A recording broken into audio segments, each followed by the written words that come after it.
Estudo Bíblico 9.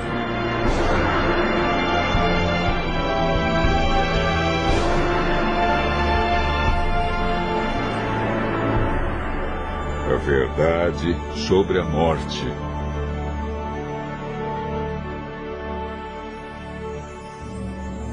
A morte é uma inimiga cruel. E a maioria das pessoas já sentiu a dor e a tristeza que ela traz.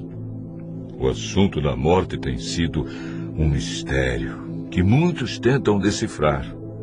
Muitos têm especulado sobre o estado dos mortos. Para onde eles vão? Existe consciência na morte? Será a morte o fim ou apenas um estágio? Uma passagem para outras vidas? Hoje, no mundo cristão, há muitos ensinos sobre o estado do homem na morte. Vejamos o que a Bíblia diz.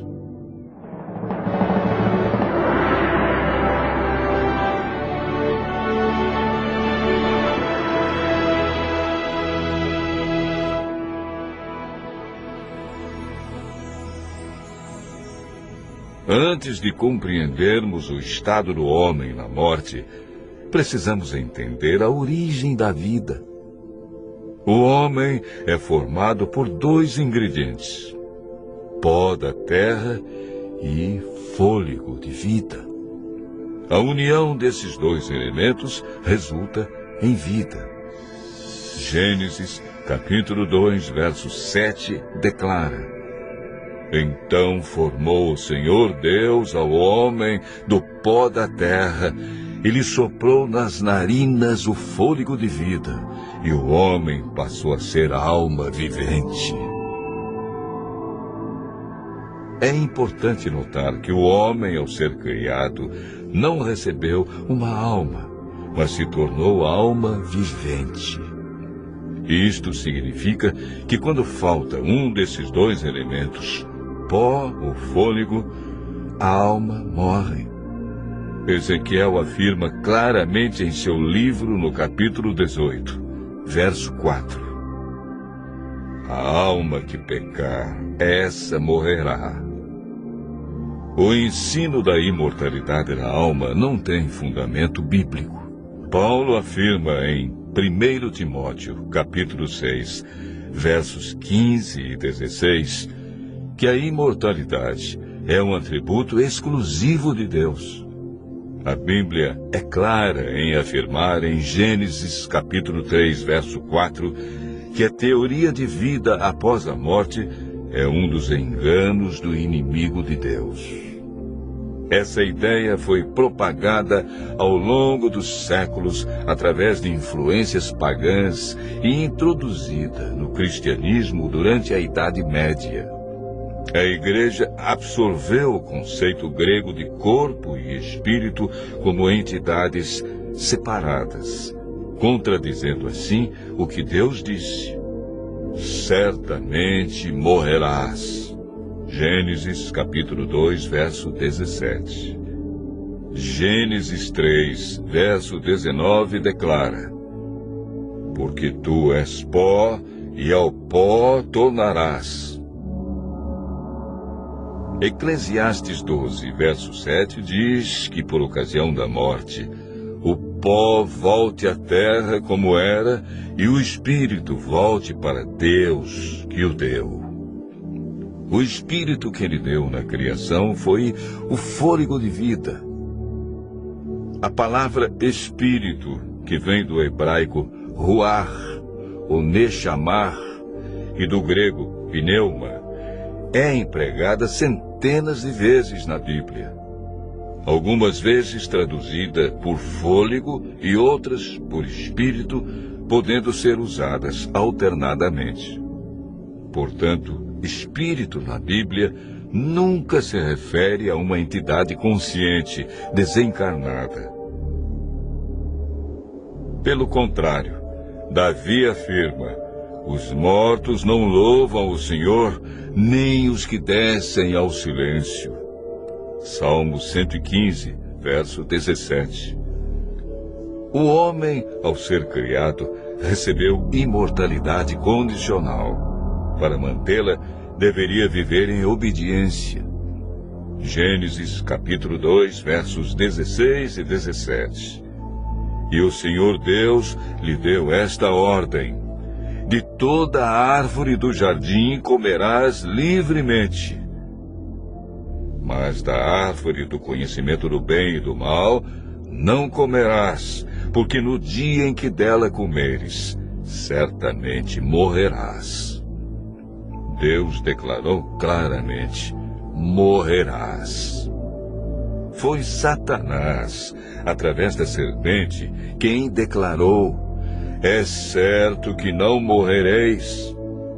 Essa foi a maior mentira do universo que se mantém até os dias de hoje. Adão e Eva conheciam apenas um mundo cheio de vida, e a morte era um mistério. Eva desobedeceu a Deus, comeu do fruto proibido e o deu a Adão. Como resultado, o que Deus disse se cumpriu.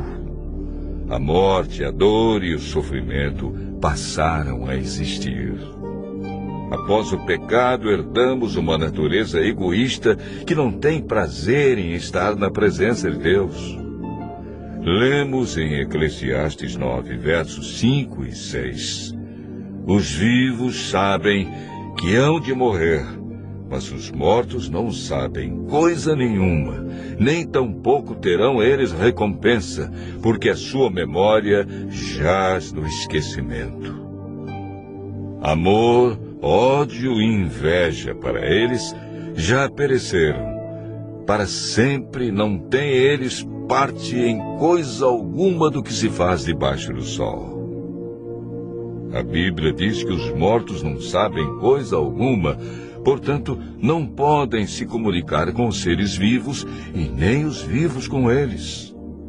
A pessoa, quando morre, permanece na sepultura em um estado de inconsciência. Jesus considerou a morte como um sono. Antes de ressuscitar a Lázaro, afirmou: nosso amigo Lázaro adormeceu, mas vou despertá-lo.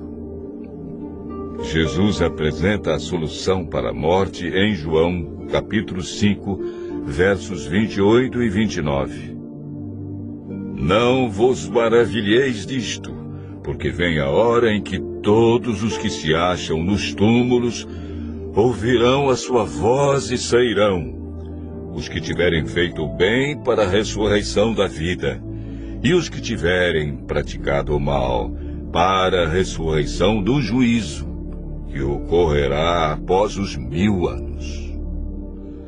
O que receberão aqueles que participarem da primeira ressurreição, a ressurreição da vida? 1 Coríntios, capítulo 15, versos 51 a 53, declara: eis que vos digo um mistério.